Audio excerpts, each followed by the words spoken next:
오늘 본문 말씀을 중심으로 지난주에는 모든 삶을 제사 삼는 교회에 대해서 말씀을 드렸는데, 오늘은 성령이 이끄시는 교회라는 제목을 가지고 함께 은혜를 나누기를 원합니다. 금주에 우리 집사님 한 분이 한 자매님을 모시고 잠깐 상담을 한 적이 있습니다. 그 자매는 아직 불신앙을 갖고 계시지만 그 아이의 문제로 인해서 어려움을 겪고 계셨습니다.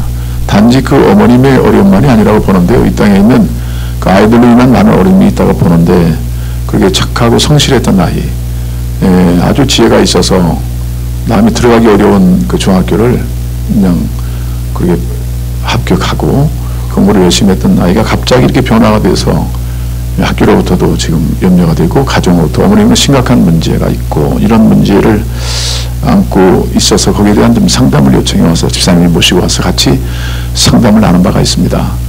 그 주원에는 보니까 그 게임에 빠져 있어 아이가요.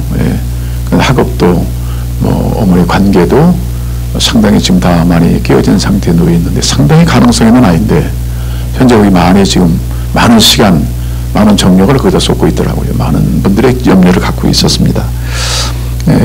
이번 주간에 일본에 난 신문을 한번 보니까 지금 일본에도 세 가정 중에 한 가정이 지금 뭐 이혼의 위기라든지 다 이런 일에 지금 직면해 있습니다. 근데 그 중에 특별히 이혼 사유를 보니까 남편들이 게임에 중독된 분들, 여러 중독상이 있지만 특별히 게임에 중독된 분들, 그것 때문에 도무지 가정이 더 이상 이루어질 수 없다. 그것 때문에 이혼한 가정의 예를 신문에서 난 것을 봤습니다. 특별히 그 비럴 목사님이라고 있습니다. 유명한 그 제자 훈련의 스승이신데, 그 박사님께서 이런 말씀을 하셨습니다. 그분이 쓴 책을 본다면 모든 신자로 제사 삼는 교회가 진정한 교회다. 가장 정상적인 교회는 바로 그런 교회다. 그 영향을 받은 분들이 지금 한국의 대교회를 이루신 분들이 보편적으로 그분의 영향을 받은 제자 아니면 영향을 받은 분들이 태반이 많습니다. 그리고 목회자는 제자를 삼아야만 교회가 산다.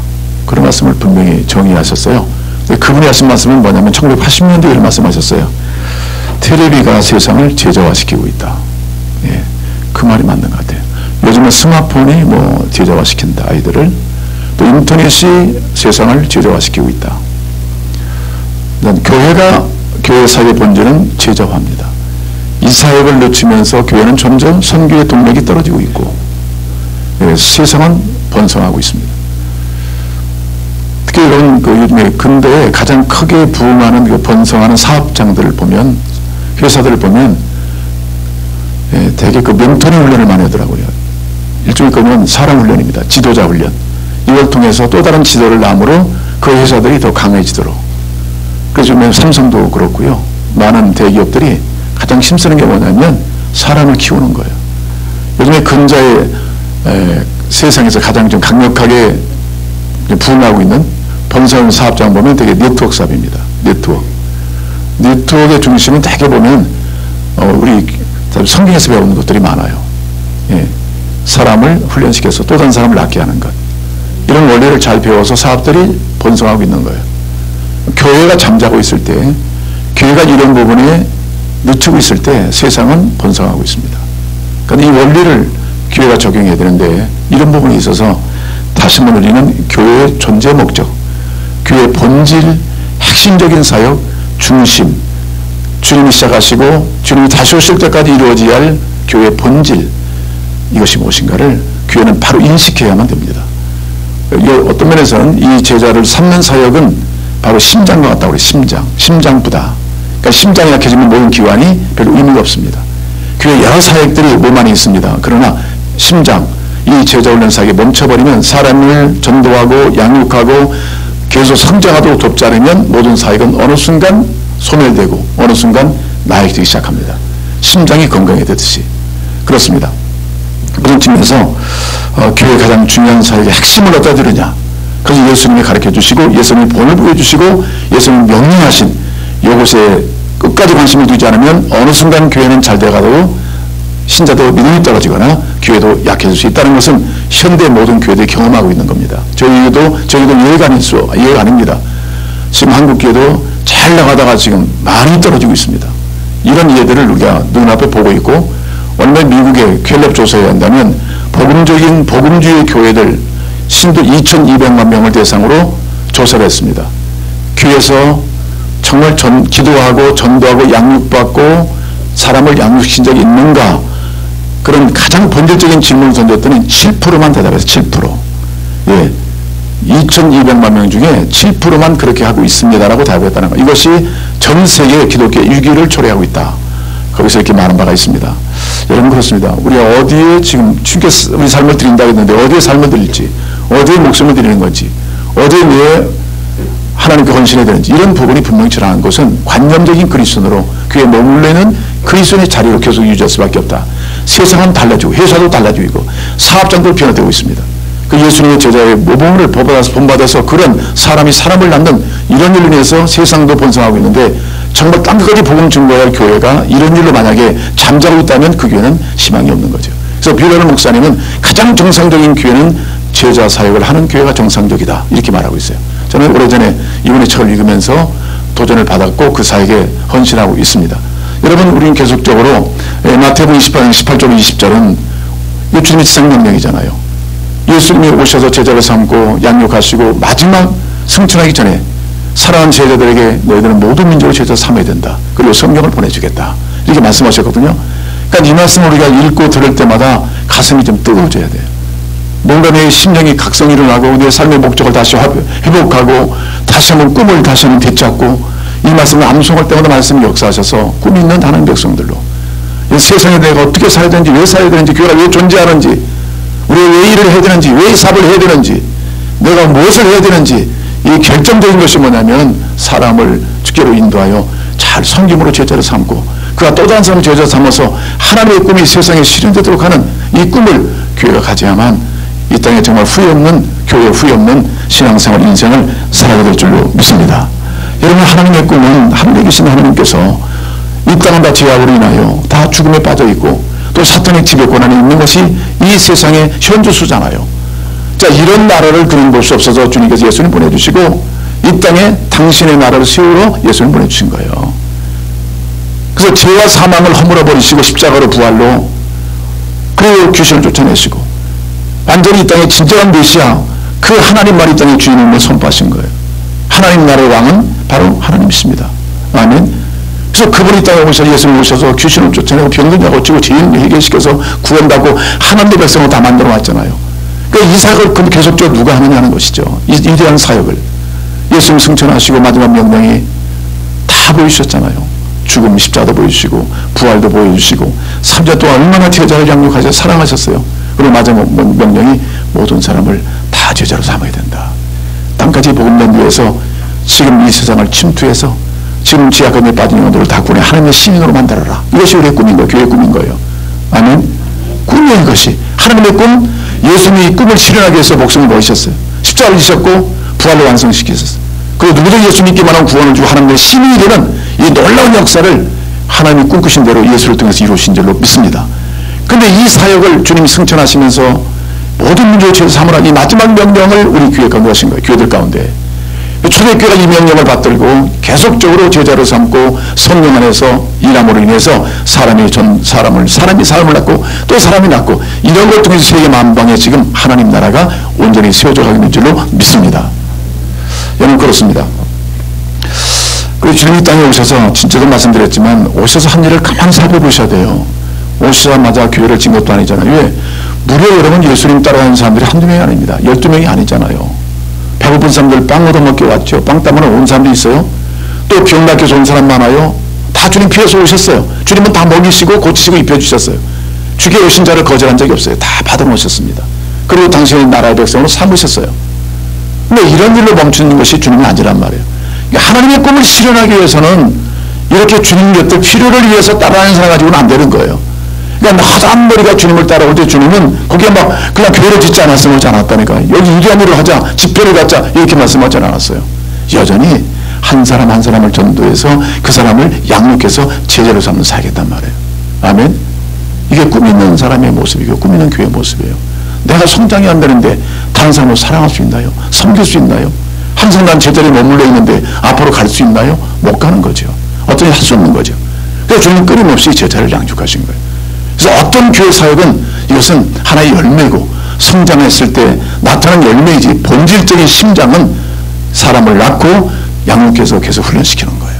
그래서 교회 기능을 여러 가지 말씀하고 있지만 어느 분이 정리를 하셨어요. 교회는 병원과 같아. 병원. 영적 병든 분들 인도해서 치유해주는 역할, 구원받게 하는 역할, 또 새로운 분이 왔을 때 그들 양육해서 건강한 신자를 만드는 역할, 그 다음에 잘 주님을 따르고 열정적인 사람들을 훈련시켜서 훈련의 공동체로 만들어 세상을 정복하는 복음화시키는 역할, 그런 것이 교회 기능이다. 그렇게 말씀했어요. 그러니까 결국 여러분 그냥 우 몰려서 나의 필요를 채우기 위해서는 결국 세상에 나가서 그들을 섬길 수 있는 능력이 안 생겨요.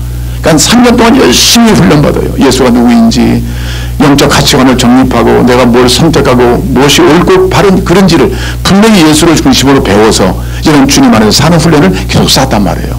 이런 훈련 지속적으로 받는 것이 바로 교회인 줄로 믿습니다. 주님 오시는 것까지 계속적으로 주님을 알아가고 배워가고 닮아가고 주님처럼 살아가려는 이런 공동체가 모든 일을 행할 수 있는 공동체가 될 수 있다는 거예요. 아멘. 이 세상을 쏙 빼버리고 교회 다양한 사역들이 이루어진다? 얼마 못 가요. 그런 일을 한국에서 다 해봤어요. 근데 지금은 점점 교회들이 약세를 들었은 것이 어디에 원인이 있다고 봐요. 여전히 한국교회가 강한 교회가 있어요. 여전히 성장하는 교회가 있어요. 여전히 영향 있는 교회가 있어요. 중심교회 보면 다들 사람을 사랑하여 전도하여 구원받게 하고 계속적으로 사랑을 쏟아서 양육함으로 그 사람이 또 다른 사람을 전도 양육하는 자식이 어미가 되고 또 어미가 되고 자식을 낳고 이런 아름다운 제자의 삶을 살아가고 사역을 이루어가는 공동체는 여전히 힘을 발휘하고 있어요. 할렐루야. 예수님 몸을 보이셨잖아요. 오셔서 한 일이 거기에 있다니까요. 중심적인 사역이 거기 있어요. 교회를 짓자 별을 갖자 이렇게 말씀하지 않으셨어요. 한 사람의 관심을 쏟아부으시고 성장하도록 영적 가치관을 바로 정립하도록 하나님 백성으로 마땅히 이 땅에서 세상과 구별되면서 살아가도록 이런 일에 전심을 다했다는 거죠. 그런 측면에서 감사한 것은 저나 여러분이나 우리 교회는 가장 핵심적인 가치를 저는 제자 삼는 사역이 가장 교회의 존재 목적이고 본질이고 사역의 핵심이라는 것을 저는 인식하고 있습니다. 아멘. 우리 모두는 그런 제자로 하나님 불렀다면 훈련받고 양육받고 그리스도 인격으로 사역을 닮아가고 예수님 같은 모습을 지향하도록 계속적으로 훈련받고 노력하면서 이렇게 나가는 것이 진정한 교회죠. 그래서 세상에서 우리가 직접 세상을 정복시키고 또 구원시키는 일에 있어서는 훈련된 군사가 필요한 거예요. 그래서 우리는 침투라는 얘기를 굉장히 많이 써요. 성경은 침투다. 예. 이렇게 머물러 있는 교회는 세상에 나갈 수가 없어요. 선교제 나갈 수가 없어요. 근데 훈련된 그리스도는 나가거든요. 어떤 위험도 어떤 도전도 무릅쓰고 나가서 거기서 교회를 세우고 하나님 백성을 모으는 거예요. 근데 우물쭈물치를 따라다니는 사람들을 자기 필요를 얻기 위해서 교회를 다니고 주님을 만나기는 것을 원한다면 그것에 지속적으로 성장하면 좋겠는데 거기 머물러 있다면 이것은 대단한 문제가 된다는 거죠. 그래서 우리는 훈련받고 직접 하나님 원하시는 곳에 가서 사람을 전도하고 구원받게 하는 이런 사명을 감당하는 훈련된 그리스도의 공동체가 될 줄로 믿습니다. 주님 마치 장면이 그러면 가서 모든 족속의 제자를 삼아라. 그럴 때는 세상 크게 너와 함께하겠다 이렇게 말씀하셨잖아요.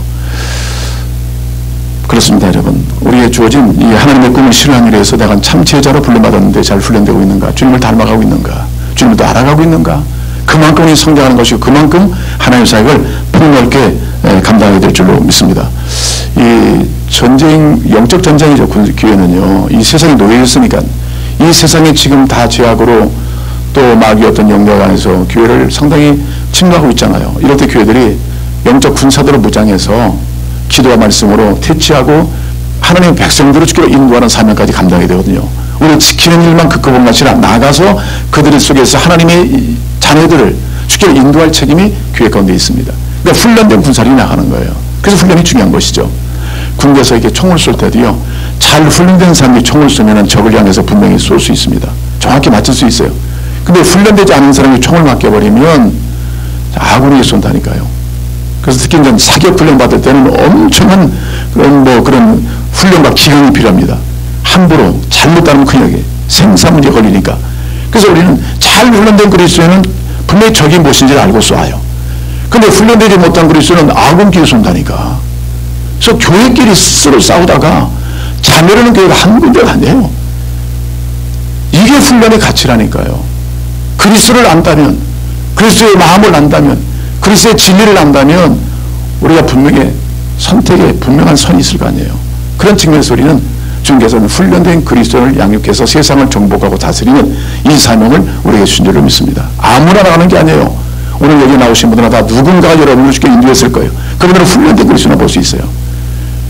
전도하고 그래도 시간을 쏟고 마음을 쏟아서 어쩌든지 그들에게 그 마음을 쏟는 거예요. 자기가 배운 것, 사랑받은 것을 쏟아서 그들을 주께 나오도록 하고, 그걸로 끝나는 게 아니라 지금 성장하도록 돕는 거예요. 그냥 난 전도에서 끝이 아니라 성장하도록, 또 어머니의 심정을 양육하고 도와서 또 다른 사람이 또 낫도록, 바울과 디모데가 충성된 사람 또 다른 사람 이렇게 사대까지 계속 생명을 낳더라고요. 이런 역사를 통해 땅끝까지 복음이 증거되므로 이 땅에 가장 강력한 나라가 하나님의 왕이신 하나님 나라가 된 줄로 믿습니다. 자, 그러면 이렇게 모든 일을 열심히 훈련받았는데 저들의 모습 보면요, 야, 참 이럴 수가 있나. 아니, 예수님과 함께 3년 정도 훈련받았더라면 다 바뀐 줄 알았더니 그게 아니에요. 여러분 보시잖아요. 십자가 앞에서 제자들은 도망가고 베드로는 배신하고, 어쩌면 주님 말씀하고 딴소리하고, 섬기라 그랬는데 누가 크냐 싸움하고 있고, 참 이게 주님 볼 때도 이거 참 답답한 노릇이에요. 예? 아니, 제가 교회에서 여러분 같이 사역하고 그럴 때 보면 분명히 베드로, 요한, 야고보 같은 분들이 옆에 있는 것 같기도 한데 엉뚱한 소리. 이게 우리들이 형편이에요. 지금요. 왜 그럴까? 훈련을 받았어요. 근데 주님의 마음과 생각을 같이 품지 못할 때가 있어요. 됐다 하지 마셔도 되지 못한 분이 많이 있잖아요. 저도 그럴 거예요. 하나님 볼 때는. 그래서 우리 그만큼 성장을 요청받고 있는 거예요. 그래서 인간의 최상의 노력, 교회의 최상의 노력은요, 기회가 있을 때, 하나님 부르셨을 때, 그것은 하나님의 꿈을 실현하도록 세상을 복음을 전하여 그들을 하나님 나라의 시민 삼도록 하는 일에 불렸다면, 우리의 분리된 모든 것을 일단은 뒤로 하고 전심으로 주를 알아가고 배우는 일에 총력을 다해야 될 줄 믿습니다. 그래서 주님이 원하시는 사람으로 자꾸 자라가는 것, 이것은 가장 우리가 일순위에 될 그 사명인 거예요.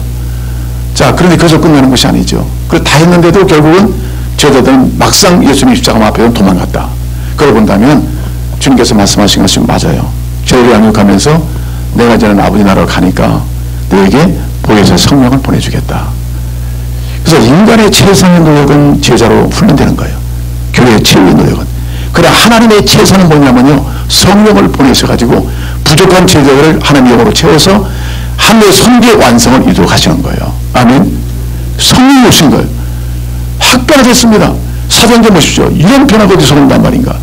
아니, 3년 동안 예수를 예시 받았는데도 한계가 있었잖아요. 근데 주님 약속하신 대로 보혜사 성령을 보내셨죠. 그리고 오늘 사도행전의 저자인 누가는 24장 보시면, 누가복음 24장 보시면 위로부터 능력이 별도가 이성을 떠나지 말아라. 주님 승천하기 전에 그 말씀하셨어요. 떠나지 마라. 능력이 위로부터 올 것이다. 이성이 위해라. 그들은 그 말씀 붙잡고 기도하고 있었잖아요. 그래서 사도행전 4장에 보니까 그들이 그 성령을 기다렸어요. 그때 성령이 오신 것이 오순절, 사도행전 2장 1절로 4절까지 나오잖아요. 성령이 마셨어요. 갑자기 그들 속에는 초자연적이 일어난 거예요. 초자연적인. 그래서 그들이 뭐 말을 하는데 방언이 막 나와가지고 그 집회에 참여한, 유월절 행사에 참여한 사람들이 강단한 말로 그들의 말을 알아듣는 거예요. 이것이 가능하다고 봅니까? 하나님의 세상에 대한 꿈을 갖고 있기 때문에 믿음으로 순종하는 자를 통해서 안 주실 일이 없다는 거예요. 어떤 서로 주셔가지고 당신의 꿈을 성취시키는 하나님심을 알고 말씀하고 있는 거예요. 그럼 우리가 잘 훈련된 그리스도인으로 교묘하게 성령을 구하고 찾으면 하나님의 꿈을 성취하는 도구로 쓰임받게 될 줄로 믿습니다. 그 성령이 오시면 그런 진리형이 있어요. 거룩한 영이에요. 능력의 영입니다. 그리를 주는 우리는 거룩해져 가고 또 진리를 알게 되고 그 다음에 능력을 받아서 하나님의 복음사역, 제자사역을 성공적으로 감당할 수 있다는 것입니다. 아멘. 근데 오늘 본문에 보시면 4장 보시면요, 이렇게 성령이 막 역사하는 교회들은요 강하게 나타났어요. 교회들이 그냥 전도받고 오자마자 그냥 예배를 받고 끝난 게 아니라 사도의 가르침 받고 서로 교제하고 떡을 떼고 또 기도하고 저 힘썼다. 그리고 모여서 현지회를 나누고 또 전도에 힘썼다. 이런 내용이 사도행 2장 41절 나오거든요. 그러니까 성령을 받은 교회는 다르더라고. 그러니까 배움에 힘쓰고 예배에 힘쓰고 서로 사랑에 힘쓰고 그 다음에 전도에 힘쓰더라고. 그러니까 이런 모양이 성령을 받을 때 나타나는 역사들이에요. 그러니까 교회는 당연히 성령 충만함을 날마다 받아야 된다는 거죠. 아멘. 그의 건너를 힘있지 못하고 세상에 나오기가 두려운 거예요. 근데 베드로는 옛날에는 그렇게 우물쭈물하던 사람이 성령의 권능을 받고 담대하게 사람들 앞에서 복음을 전하고 그렇게 핍박하고 감옥에 집어넣어서 예수를 전하지 말라고 했을 때도 바울은 뭐라고 그랬어요? 아니, 저 베드로는 내가 너희 말 말 듣는 것이 옳으냐? 하나님 말씀 듣는 것이 옳으냐? 나는 하나님 말씀을 증거하노라. 담대하게 증거. 이런 놀라운 역사들 등에 하나님의 꿈은 점증적으로 실현되는 것이 사도행전의 얘기예요. 그러니까 성령이 임하시면 권능을 받고 예루살렘과 온 유대와 사마리아 땅까지 복음이 증거됐다는 거죠. 이게 누구의 역사예요? 성령 역사예요. 그러니까 잘 훈련된 그리스도인들이 성령 받으면 열매가 있다는 거예요. 그래서 CCC의 지도자가 이런 얘기를 했어요. 잘 훈련된 그리스도인이 성령충만 받는 거고 그냥 대충 해서 성령충만 받을 때는 이상한 일이 날 수 있다. 참 맞다고 봅니다. 잘 훈련된 성경으로 잘 훈련된 사람이 성령이 임하시면요 성경대로의 삶을 실천해 나갑니다. 할렐루야. 근데 엉뚱하게 성령충만 받았어요. 근데 훈련이 안 돼. 어떻게 살지를 몰라. 적응이 안 돼. 적용이 안 돼. 그 다음에 우물쭈물하다가 결국 이상한 행태로 가서 이단에 빠진다거나 이상한 형태의 그리스도인이 많아지는 것을 볼 수가 있어요. 여러분 그렇습니다. 이 본문의 큰 핵심은 잘 훈련받는 교회가 중요한 교회다. 그 다음에 그것으로 자체서는 아니다. 성령의 약속하신 권능을 받아야만 결국 하나님의 뜻을 성취할 수가 있다. 땅까지 갈 수가 있다. 그 능력은 성령의 능력이다. 할렐루야. 오늘 본문에 한번 보겠습니다. 4장에 보니까 교회에 엄청난 핍박이 몰려왔어요. 예. 근데도 불구하고 담대하게 일을 이루었지만 아무래도 마음에 근심이 있었겠죠. 교회가 이게 되겠는가 하는 염려가 오잖아요. 잘 나가던 교회도 갑자기 시련과 시험이 오면 이게 제대로 되겠는가 이런 문제가 오잖아요. 이럴 때 과거 같으면 그들이 도망갔거나 변명했어요. 근데 그러지 않더라고. 기도했어요. 29절 주여 이제도 그들의 유업함을 굽어봅시고 또 종들에게 담대히 하나님의 말씀을 전하게 하여 주옵시며 지금 문제가 있더라도 담대함을 가지고 전하게 해달라고요. 그러니까 성령의 능력이에요. 용기를 주시고 지혜를 주시고 또 은사를 주시고 권능을 주시는 분이 성령이기 때문에 하나님의 꿈은 결국은 성령을 통해서 성취할 수 있다는 것이잖아요. 그런 측면에서 도망다니던 제자들이 이제는 성령을 받은다보다는 기도하기 시작해요. 기도는 성령 충만받는 통로가 되잖아요. 예수님 말씀하셨습니다. 구하라면 주실 것이요 찾으라면 찾을 것이요 문을 두드리면 열릴 것이니 구하는 이마다 주시고 받고 찾는 이마다 찾을 것이요 문을 두드리는 이에게 열릴 것이다. 아비가 자식이 아비에게 상상을 담으면 뭐예요? 뱀을 주자가 있으며 떡을 달으면 돌을 주자가 있겠느냐. 가장 좋은 분에게 주겠다. 그것은 누가복음 말씀했는데 누구예요? 가장 성령을 주겠다. 그러니까 신자로서 가장 큰 선물은 성령 충만해요. 성령과 권능을 받으면 내 영혼이 변화되고 하나님의 영으로 충만하고 하나님의 가치관으로 지어지고 하나님의 생각으로 지어지고 하나님의 마음으로 지어지니까 성령의 압도를 받으면 우리는 세상 가운데서 그분의 제자 사역과 그분의 선교 사역을 온전히 감당할 수 있다는 것이죠. 지금 우리가 부족한 건 무엇입니까? 이들처럼 문제 앞에 두려움을 갖고 뒤로 물러가고 변명하고 도망가는 것이 아니라 어떤 문제 측면에 있더라도 문제를 뚫고 나갈 수 있는 성령의 권능을 구하는 거예요. 성령이 임하시면 권능을 받고도 권능은 다양한 바가 있다는 뜻이에요. 어떤 바위덩어도 깨부실 수 있는 능력이 바로 성령의 권능이다. 어떤 완악한 인간의 마음도 깨뜨려지는 것이 성령의 권능이다. 그런 측면에서 이 제자들은 이 약속을 믿고 기도했을 때 성령의 충만함을 받았다고 나와요. 31절 읽겠습니다. 31절 시작. 빌기를 다음에 모인 것이 진동하더니 무리가 성령이 충만하여 담대히 하나님의 말씀을 전하니라. 아멘. 누구의 능력이에요? 성령 충만함이. 성령이 압도니까. 그래서 어느 분이 성령 충만을 얘기할 때 바람 빠진 공에 비유했어요. 공이 바람이 꽉 공기가 들어있으면 목적지에 딱 찰 수 있고 꼬리에 찰 수가 있는데 바람 빠지거나 아무리 차보더라도요 날아가질 않아요. 목적지에 갈 수 없어요. 그러니까 신자가 아무리 훈련됐다고 말하더라도 성령 충만하지 못하면 그 목적에 이룰 수 없다니까요. 근데 성령 충만하면 문제를 뛰어넘을 수 있고 초자연적인 하나님의 역사를 감당할 수 있다. 이게 바로 성령의 약속이거든요. 여러분 성령 충만하시기를 주로 축복합니다. 주님 오시는 것까지 이 사역을 통해서 주의 영광 드러내고 교회는 교회다워지고 신자다워지고 하나님의 선을 감당하는 일에 우리의 힘과 자원은 약한 것이 실제예요. 근데 그 전에 우리는 끊임없이 그 성령의 권능을 힘입기 위해서 잘 준비되고 더 훈련되어지고 주님을 사모하며 겸손하고 구할 때 그 영이 임하시면 하나님의 뜻은 완성될 수 있다. 이것이 바로 교회 주신 축복의 약속인 줄로 믿습니다. 여러분 도전합니다. 어떻습니까 여러분? 때로는 이렇게 교회가 약해질 수도 있을 거라고 봐요. 사도행전 교회가 했어요. 전도했을 때는 뜨겁게 배우고 기도하고 예배하고 전도했는데 이렇게 핍박이 몰려올 때는 좀 더 성도의 마음이 약해질 수가 있습니다. 그러나 다시 기도할 때 똑같은 현상, 사도행전 2장에 나타난 교회의 모습을 다시 복구하고 회복하고 능력 있게 또 사역하더라고요. 단 한 가지 뭡니까? 기도와 성령 충만해요. 크게 본 훈련과 기도와 성령 충만하면 하나님의 나라를 이룰 수 있고 뜻을 이룰 수 있다. 이 약속을 주신 줄로 믿습니다. 여러분 잘 훈련되셔야 돼요. 우리 교회는 이 귀한 사명을 받고 있기 때문에 하나님의 꿈을 소유한 교회로서 여러분들이 다들 훈련받는 일에 인색하지 마세요. 훈련은 어렵습니다. 구원은 그냥 되는 거지만 하나님의 은혜되었지만 훈련은요 많은 시간과 정력 또 잘 내려놓음이 필요한 거예요. 이런 훈련을 더디하지 마세요. 기회입니다. 내가 성장한 만큼 또 자녀들도 성장할 것이고 내가 성장한 만큼 교회도 성장하고 내가 성장한 만큼 사회 또 기여도 달라집니다. 사회적인 변화도 줄 수 있습니다. 그런 측면에서 기회입니다. 예수의 저주를 불렀기 때문에 하나님의 큰 꿈을 가지고 내가 가는 곳마다 사람을 섬겨서 전도하고 구원받게 하고 양육시켜서 또 사람을 낳게 하는 이 하나님의 꿈을 실현하기 위해서 좀 더 깊은 훈련을 받겠다. 그리고 끊임없이 주를 굴고 하나님의 성령을 받아서 내가 변명하고 뒤에 물러가고 도망다니는 신앙이 아니라 그 신앙에 맞서 그 문제에 맞서서 극복하고 그걸 뚫고 하나님 나라를 세워가는 이런 담대한 하나님의 군사 그리스도의 군사가 되는 소원을 가지시고 믿음으로 전진하는 여러분 되실 주의 이름으로 축복합니다. 기도하겠습니다.